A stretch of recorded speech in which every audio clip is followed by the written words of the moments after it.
Hey, everybody, it's Eddie from Tokyo. This is your cryptocurrency update from Japan. I arrived, I'm back. I got in at 5 o'clock this morning. I took a red eye out of LA a little after midnight last night. I'm telling you, if you are going to fly international, the red eyes are the way to go, especially if you can sleep anywhere at any time like I can, because when you do arrive, you are fresh. It's after 2 o'clock in the afternoon, and I am good to go. No jet lag at all.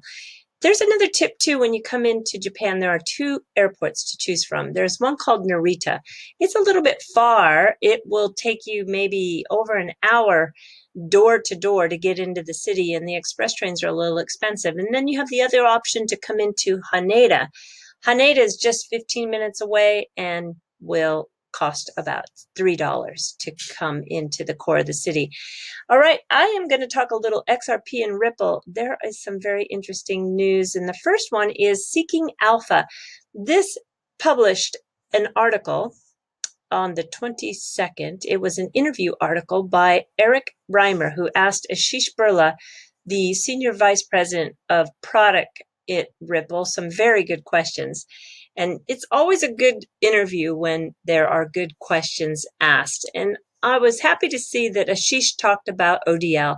ODL is the on-demand liquidity, and this is always in reference to the digital asset XRP when it's being used for international remittances. It helps move that money across borders. So just keep in mind when you see this ODL, that is what they are referring to. And we're going to see a lot more of this term.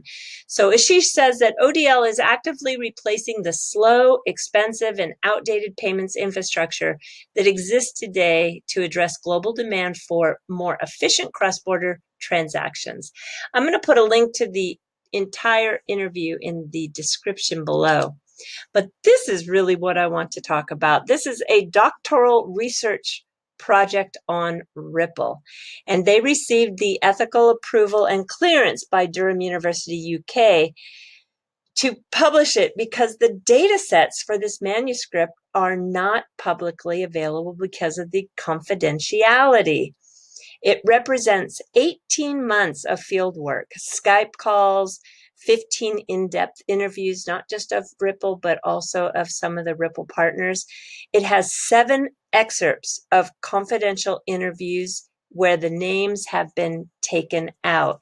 So it totally unpacks the critical case of Ripple, focusing on interoperability, trapped liquidity, and idle capital, which XRP solves so well. It is funded by a grant along with the UK Economic and Social Research Council. The paper argues that the distributed ledger technology mobilizes dead capital sitting idle.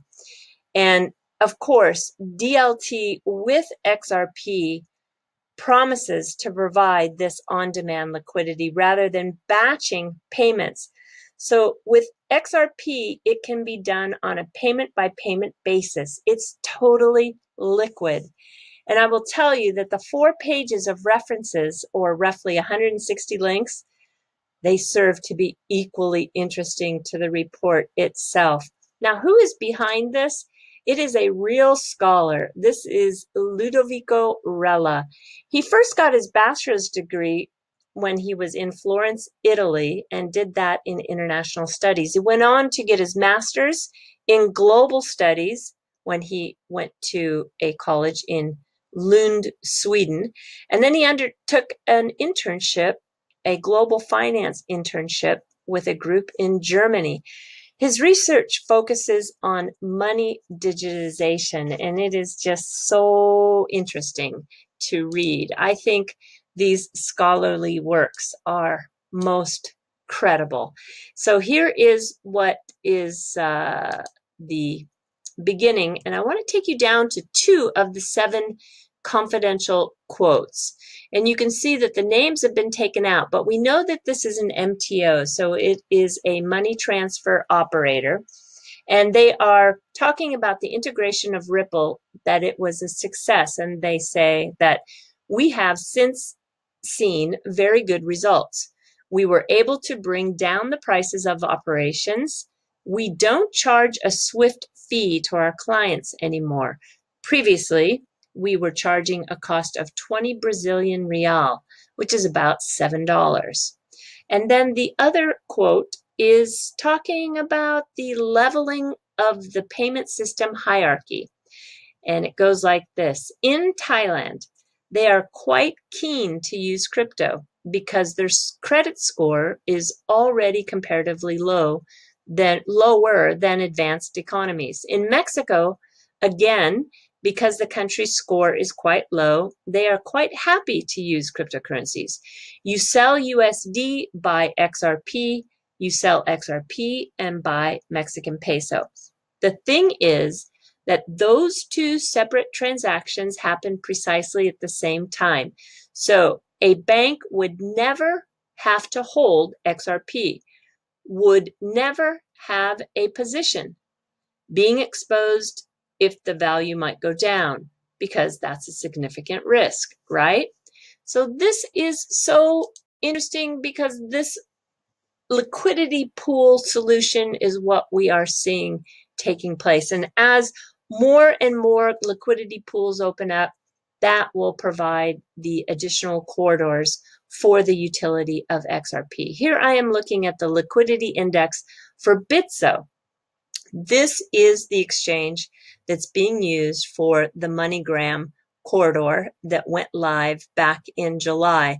And of course, you know, I have said it before, I just laugh at myself because I was so excited when the volume started ramping down here, and just day by day, it just keeps growing. As a matter of fact, 4 days ago, we crossed the $3 million mark in a day's volume, and it just keeps climbing from there. Now, this is the 23rd of October.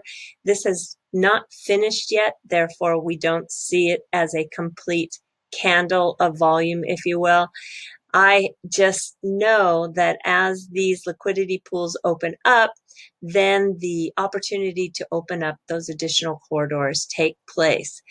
If we talk about exchanges, the other exchange that was operating for XRP liquidity was Coins.ph, and Gojek just bought Coins.ph for $72 million ahead of their Philippines expansion. This is so interesting because Gojek is Southeast Asia's on-demand multi-service tech platform.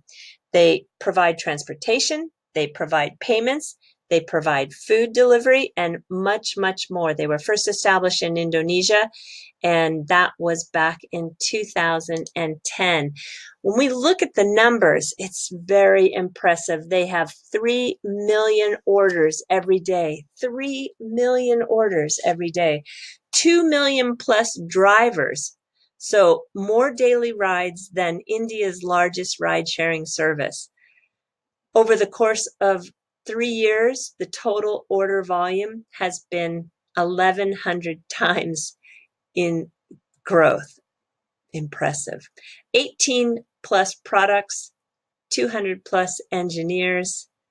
Yeah, the numbers speak for itself. And as this company now, Gojek, expands into Southeast Asia, it is only going to expand the use of XRP. I'm very excited for this particular acquisition. I think you probably saw, this is the new brand awareness campaign. It's cute. It's like, we've got it. So when the money arrives, it's got it. And I think this is one of the most clever campaigns they have done so far. It's just 50 seconds long in terms of a spot campaign, but it's brilliant and it's very effective. I hope we see more like it. In the XRP community here in Japan, this is at BK_black_white on Twitter. And he has always been following the XRP Ripple news and drawing the most creative illustrations. So as an illustrator in the community, this is the one that he has been inspired by, this brand awareness campaign. And it is at the XRP character in a relay run, handing off, this is the Thai bot, and handing off to Rippy. This is Rippy, the Ripple character. And Rippy then, as it's handed off, carries the Japanese yen. And you can see here, da, da, da, da, da, da, da, as in the sound of running. And he says, runs on Ripple. Got it. Got it. So cute. Oh, I'll put his Twitter handle down in the description below because you'll thoroughly enjoy his illustrations. They are all very, very fun.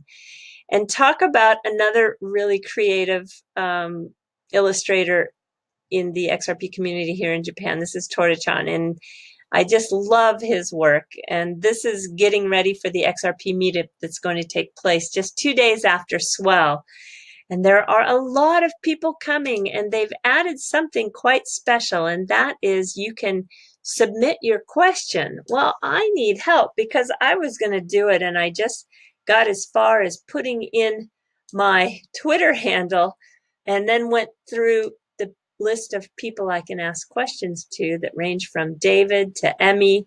There's Warren, there's Nick, there's Hannah, there's Rome, there's Mark, there's John, there's Ed. There's Chris Wang from BitTrue. He's going to be part of that group of special guests who answer questions. And Tiffany, can't wait to meet her. I'm really excited to meet her. And SBI VC Trade is also going to be among the panelists answering questions. So please help me. Send your question. I'm going to pick one and I will submit, and I will for sure report back to you what the answer was. Okay, everybody. Yeah, do take care. Sayonara for now. Bye-bye.